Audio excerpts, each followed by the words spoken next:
Good morning, Lagos. You're tuned in and listening to Smooth Breakfast on Smooth 98.1. It is 7:31 today, Tuesday, the 20th of November. Happy holidays to everyone out there relaxing. And for those of you all around the world as well listening, well, have a fantastic, productive Tuesday. Right now, it's time for Freshly Pressed. And joining Valentine and myself Folu. in the studio, we have got Ikemesit Effiong, aka Judge Ike, up on Twitter. Good morning, Ikemesit. Good morning. Productive Tuesday. We're supposed to be chilling. No, but for everyone else in the world, you see, you are not listening. We're Listening. Everyone, they're working hard. But for some people, it is still a productive Tuesday, especially because they don't have to be stuck in traffic.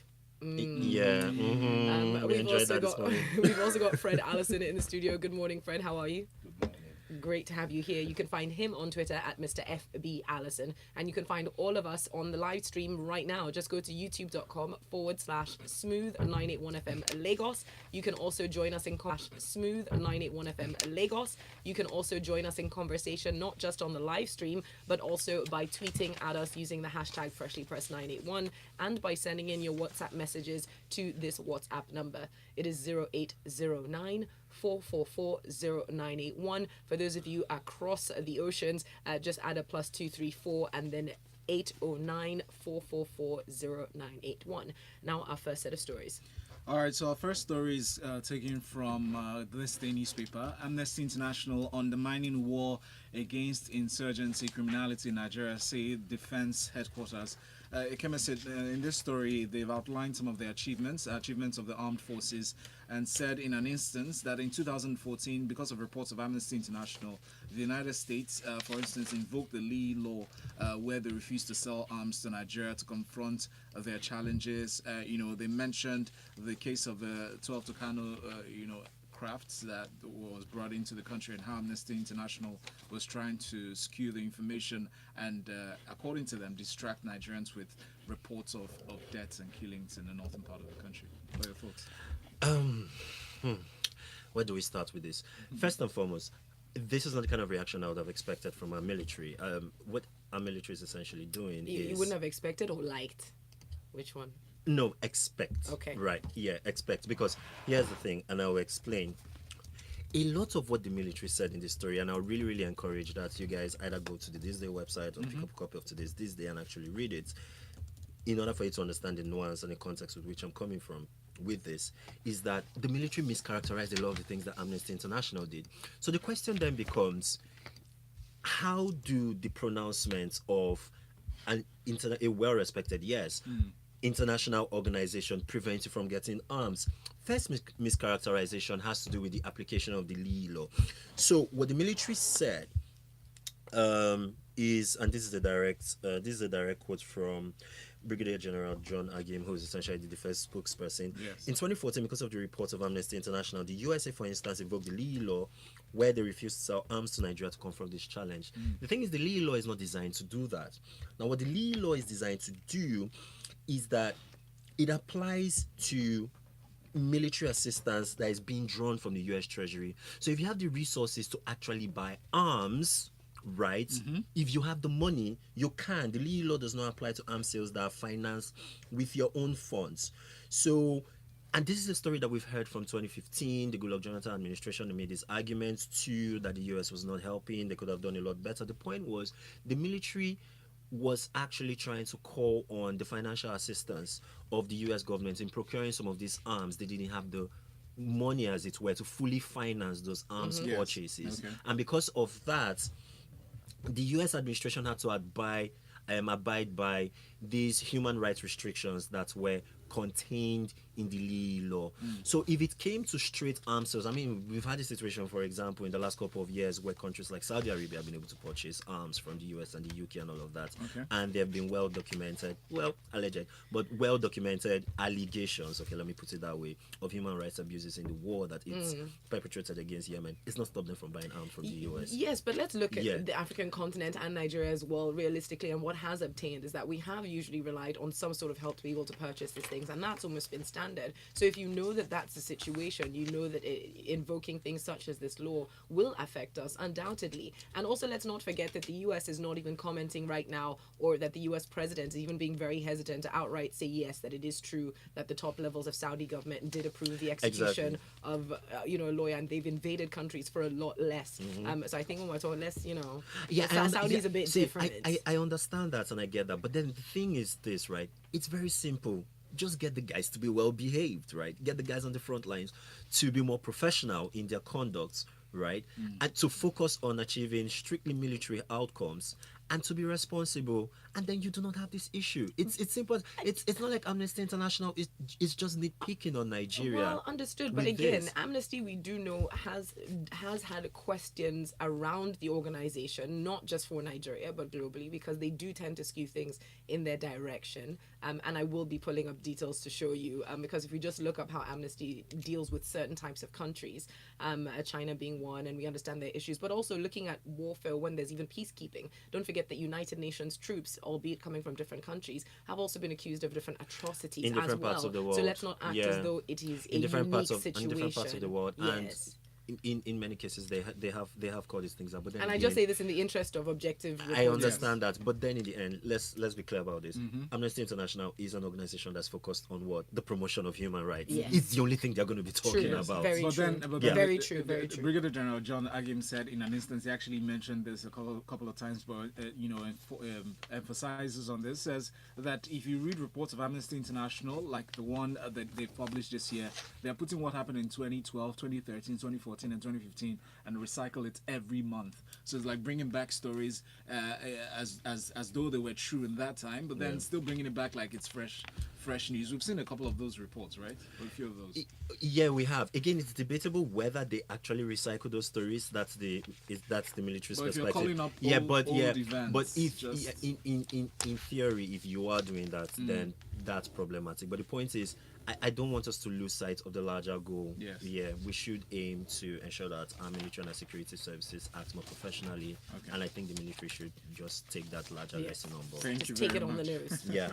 They can Or the handle chin. it. They can handle it. Come on. They're tough guys. All right, so let's move on to this next story from Vanguard newspaper. I'll come to you, Fred, for this one. 3 charged with impersonating President Buhari wife and daughter Aisha. I said the police force criminal investigations and intelligence departments of police FCIID on Monday charged 3 men before a federal high court.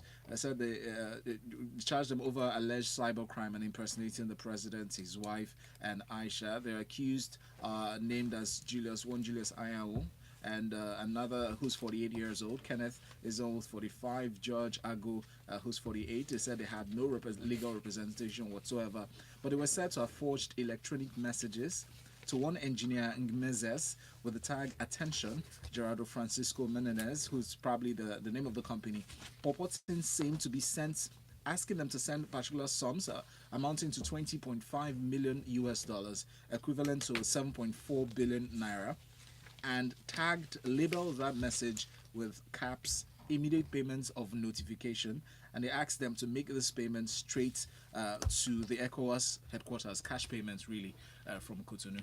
What are your thoughts on this, Fred? So it's a bit laughable, right? But it's our reality. And I actually personally feel like this is one of the things that really turns us as a country. You know, if you go outside the country, you can say maybe 2 out of 5 people would probably say they've received an email from a Nigerian soliciting for money, you know. And then if you think how global businesses are built, they're built around trust, where if you have a product, I request for it, you give it to me, I sell it, I get it back to you. That's kind of been eroded with this kind of behavior, you know. So it's harder for Nigerians, for honest Nigerian, to build a business which traditionally someone else could build from this kind of relationship or just sending a message. But why do you think it's laughable? Because it's commonplace for us in Nigeria. We see something like this and it's almost like we don't even lift a finger. You know, you get an email saying, these guys have come again. The fact that it's in the headlines, if this is a trend that's going to continue, where we can crack, the police can move to, you know, trying to deter this kind of comfortable behavior, because now there's comfort in it. Like, you don't do it and feel like, oh, I'm doing something wrong, right? Maybe we can start to see some kind of turnaround, but it's already a damage.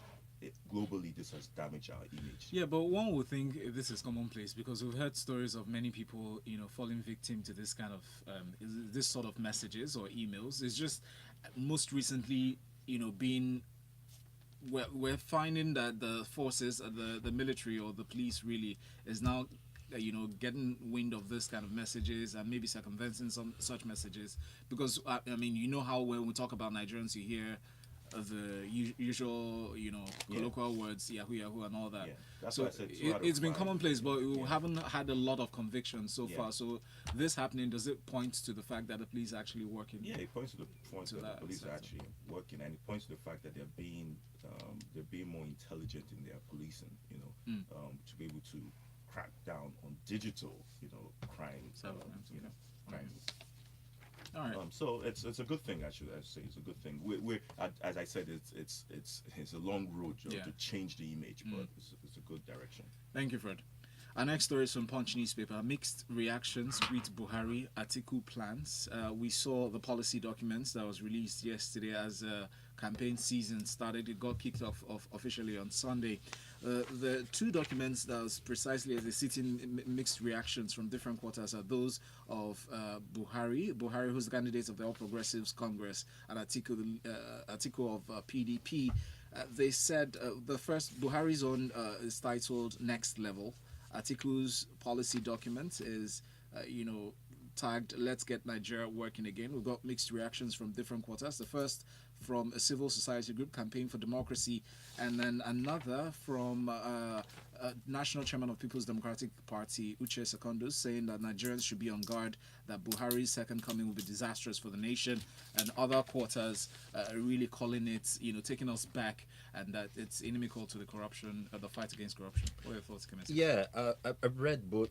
I read both policy documents as well as that of some of the other lesser candidates. I think I found Obi Ezekwesili's policy document quite interesting. The challenge is this, right? With all of this, they are beautifully worded, beautifully presented plans and action points and bullet points, but two things really. One of the things that both policy documents lack is a concrete set of steps within which you can go from, where we are to where you say you want us to be, right? Both documents do not necessarily address that. They talk about those steps in generalist terms.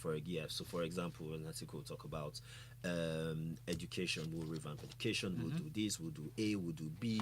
We'll do C, right? But there aren't clear timelines. There aren't clear policy documents. I know lots of people picked on him for saying that he will restructure Nigeria within 6 months, which sounds like a reprise of what the vice president said sometime last year, where he talked about restructuring is easy. We can do this in, that kind of stuff. That's And not then, what he said now. yeah, and people giving grief for that. The second point, and the most critical and the most important point, which undergirds not only the reactions of the people that are captured in the Sponge story, but a lot of Nigerians who have been talking about this on social media, is that both parties are essentially hobbled by their governing records. The PDP by 16 years of managing this country from 1999 till 2015, and the APC the last 3 years. So people are benchmarking what you say with their lived experience under you. There isn't any synchronicity. There is a clear dichotomy between those experiences.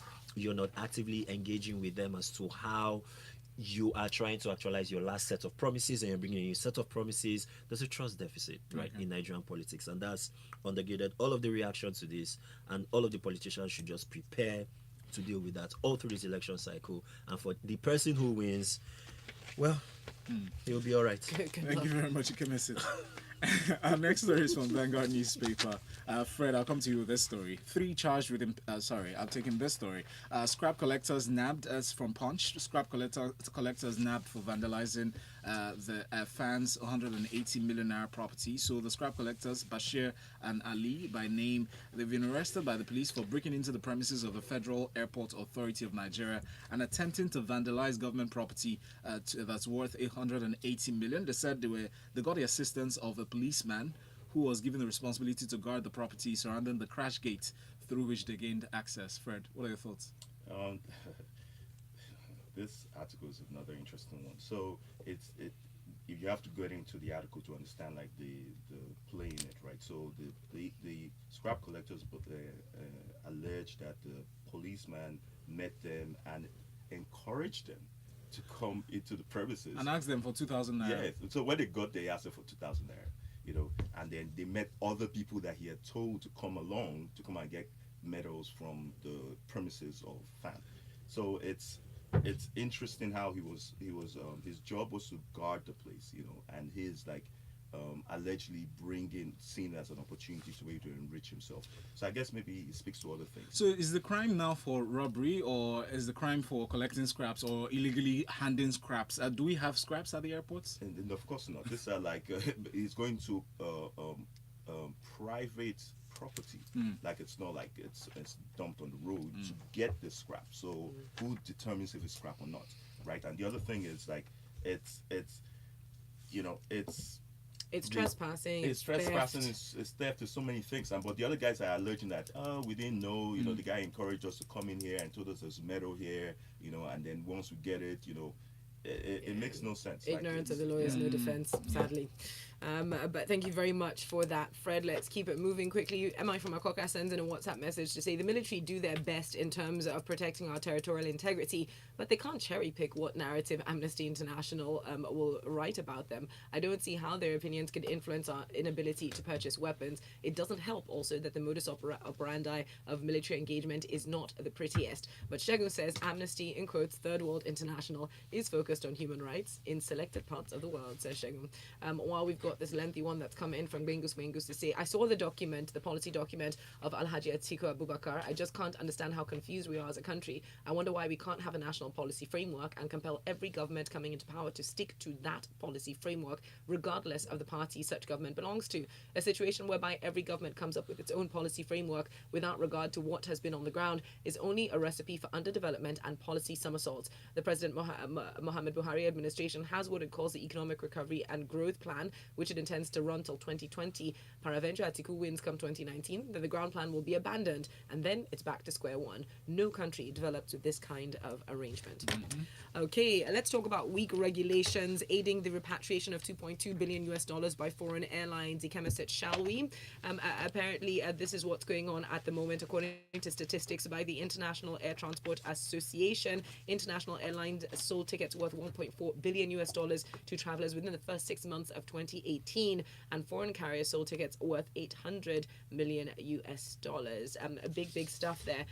But Nigerian airlines are not happy. In fact, Medview Airline, the former director of engineering, Dr. Lukman Animation, says Nigeria is literally being ripped off by foreign airlines because there's a lack of policy that protects Nigerian airlines. Your thoughts on this? Where do I start with this?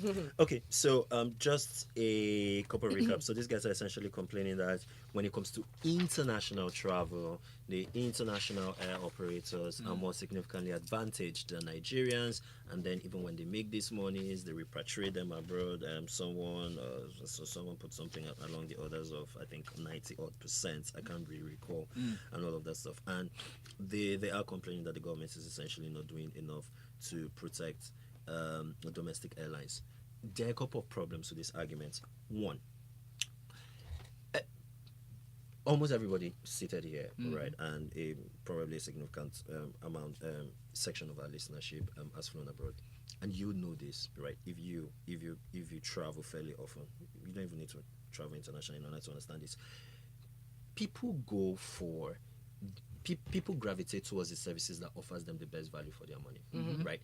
If I don't want to start calling out Nigerian airlines, but we all know the airlines involved that offer international routes. But if we feel these guys offer better value, for money for the services that they offer to us, we'll Yeah. naturally gravitate towards them. But I think right? part of the arguments here So about with the it's- domestic routes themselves, saying that typically in other countries, you are forced to have national partners to fly domestic routes, but that because we don't have a policy that does that, it's not really protecting also the local airlines. almost no international airline flies domestic routes in this country. To begin with. So essentially, what they're saying is, okay, you can compel international airlines to code share with Nigerian airlines, Yes. and so the Nigerian airlines can purchase tickets on their behalf, and then they'll share resources with them. But the challenge was eventually hampered by two factors with that respect. One is the increasing globalization and the democratization that the internet and the shrinking of the world has made possible. Secondly, Nigeria is geographically hampered. We're not that far from Europe. We're not that far from North America. We're not that far from the Middle East, right? So we can essentially patronize any of these international carriers comfortably without needing to transfer through a domestic partner. So a lot of the arguments here just smack of economic nationalism. All right, thank you. Up next from the Punch newspaper, 75-year-old Nigerian police law obsolete, says Senator. What a number of Nigerians will be saying, but aren't you responsible for the laws that we have? What are your thoughts on this, Fred? It's a good thing. The law has existed since 1943, and this is the first attempt, if I believe from the article, to try and improve the law. But isn't that shameful on the part of the lawmakers? And isn't it a bit timely that it's suddenly because elections are coming up that we're being told by the lawmakers themselves that the law is obsolete by the lawmakers? Yes, and yes. Exactly. And but let's still give them Okay. small two-mark pass. Okay. That they're actually looking at the For law stating now. the obvious. Exactly. One of the things that they stated was that there could be jurisdictions across state lines that the police can use the excuse that that's not my jurisdiction, but it's one police. They want to get more funding for the police. So it just states like kind of the things that are going to be improved with this new law that is being passed or that is on the verge of passing. It has gone through second reading, I believe. Yes. So one of the things that I want to just point out that stated at the end was that with all of this, there's going to be more funding for the police, but the police has to respect human lives, because when you see police on the street, it's as if, or when they're like following VIPs, it's like they don't understand that we on the streets are taxpayers that do pay their salaries and not the VIP that they're chasing behind and trying to knock us off the streets. So it's just a good thing that they should respect the lives of Nigerians and take that as priority. Among other things, yeah. All right, thank you very much for that. Going to go stick with you, Fred, actually, for this next story. NASENI and NCAA partners are to produce locally made helicopters. And I'm doing that because we did just talk about aviation. So the National Agency for Science and Engineering Infrastructure, that is the agency with the acronym NASENI, has partnered with the Nigerian Civil Aviation Authority to provide relevant guides in what it says is its plan to produce made in Nigeria helicopters. All right, now they're saying that they are going to be working with the Denali helicopter manufacturers who are a willing partner, and they're doing that because the technology that they have is easier to copy, learn, domesticate, and modify. They acknowledge it's going to take some time, but we're on the path, they say. Fred? Anytime we're trying to improve our standing and our productivity, it's a good thing. I don't know, you can argue why pick helicopter, manufacturing as a place to go to, because Nigerians typically are scared around anything that has to do with air. And We are. yeah, It is not surprising. But as you stated, it's the technology, so they reached out to multiple manufacturers. These are the guys that were willing to, work with Nigeria or work with the Nigerian government. And as you stated, they said their technology is easier to learn, so it's easier for them to, transfer knowledge to us. So it's, as I said, anytime we're walking towards this direction of development, it's good to encourage, but there's opportunity cost. What other things could we be doing other than that could reach a greater number of that could create a greater number of employment for Nigerians? Absolutely. It does raise the eyebrows a little bit. Perhaps there's military undertone to that's not being disclosed because helicopters. I don't know if that's a pressing aviation need. But let's go on. Speaking of things that have been going on in the government, court approves the trial of Dansuki in absentia. The New Telegraph is reporting this story, and you will recall that the last few appearances, the former National Security Advisor, Colonel Sambo Dansuki, had refused to attend court. Now, on that basis, the prosecution had applied to the court to say, listen, let's try him in absentia. The defense, Dansuki's counsel, objected to it. But then the court explained that, well, his reasons for not showing up have nothing to do with the trial in hand, and the law does provide for a trial to continue in absentia. Ikemesit, I'd love to know how you think people are going to react to this, because we do know that there's gaining, shall we call it sympathy or empathy for Dansuki and people like him, including El Zakzaki, who have been incarcerated despite previous court orders to the contrary. Yeah, indeed, and that seems to be the primary motivation for Dansuki essentially lashing out. Actually, the context to this is that on November 13th, Dansuki wrote a letter, right, to the court accusing the president of high-handedness and essentially treating him with a bit of a hard hand. And that was informed in large part by the president, respecting, like you have alluded to, several orders of court mandating that he be released while he's able to attend his trial. The entire idea of trying a person by absentia is not something that our courts are typically inclined to. The vast majority of our judges only really do that when push comes to shove. But the fact of the matter remains that despite the fact that the government has not exactly been very faithful in obeying court orders with respect to certain aspects of Dansuki, primarily securing his freedom, those charges still subsist. They are fairly substantial. They cannot be dispensed with just by a wave of hand. And so, that show has to go on. I was going to say, so do you feel that's why the court is here? Because it does feel like push has come to shove, and it's been this long trial, really in the media as well. So there's this sense of wanting it to come to a conclusion. I mean, so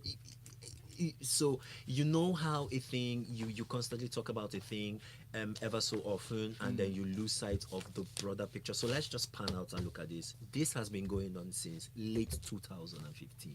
We have not gotten to the substance of the trial from beginning of the administration. Because there have been essentially from the beginning of this things, there have been hospital visits, neck braces worn at some point, all sorts of things. And all of that stuff. There's been so much movement there's been so much activity without movement with respect to the trial. And so I think at this point, my sense of the court's direction is that they really want to get on with this now and deal with the substance of things. I mean, we allude back to the police law reform story. It seems like suddenly a lot of things are appearing to move now. Movements.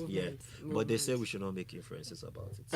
And just finally, just to check with you, Ikemesit, this is still in the High Court at the moment, this trial. Indeed. And yes, and that's a very fantastic point that you make. This is going to go high up, right? Yes. This might outlast Supreme this Court. administration. It will get to the Supreme Court. Yes. That's okay. It's fairly moneyed. And let's He not will forget appeal this that our till Chief the Justice end. of the nation did say that our Supreme Court dates are booked for the next two He didn't three. He didn't have to say it. I mean, all you have to do is get a law degree. By the time you get to 400 level and you see some of the things, some of the matters that come up in the Supreme Court are matters that probably have arisen 15, 16, 17 years ago at the Court of Original Instance. So we will be hearing Dansuki's name for a while. The wheels Lagos. of justice turn slowly, but they do turn. They do turn. Big T here sent in a message on WhatsApp, says obsolete laws 1943. You said, Folu, we have laws in our statutes dating back to when Lord Lugard was here. Yes, I'm aware, which is why I'm raising my eyebrows at our lawmakers making such statements now. Like they're suddenly aware. Interesting. Osi Tachibike sent in this other one on WhatsApp as well. Says Dansuki trial is more than what federal government is telling us. It's more than what we all think it is, and yet less. Also less. Anyways, we've come to the end of Freshly Pressed for this morning on that cryptic note. I want to thank our analyst for making it in on a holiday day. We appreciate you. Ikemesit sits rolling his eyes, but he loves it here secretly in the studio. Yeah, he Anyone does. that met him here during our birthday, you know You could see the joy in his face. So please find him up on Twitter. He's at Judge Ike. Mr. FB Alison is Fred Allison. He was also here. He snuck in and snuck out. We see you, Fred. Don't worry. We'll drag you in. Is this thing? And make a big show of it next time. Because I think he deliberately came in late and missed the show and tell segment. No, he was of our fashionably party. late. Yes, fashionably Thanks, late. Fred. Wait, you people made us tell our freshly pressed life story. Yes, we did. Oh, We wow. That's in I Lagos, missed man. it. What It's a they did to us. Nice flashback, eh? But we paid you with great puff puff. Yeah, All we right. did. I still caught that. Yes, you did. Coming up next, we'll be catching entertainment just inside of the grapevine, so do keep it locked here. Mist is in the building already. She's raring to go, and we should have a couple more people joining us as well. Keep listening to Smooth 98.1.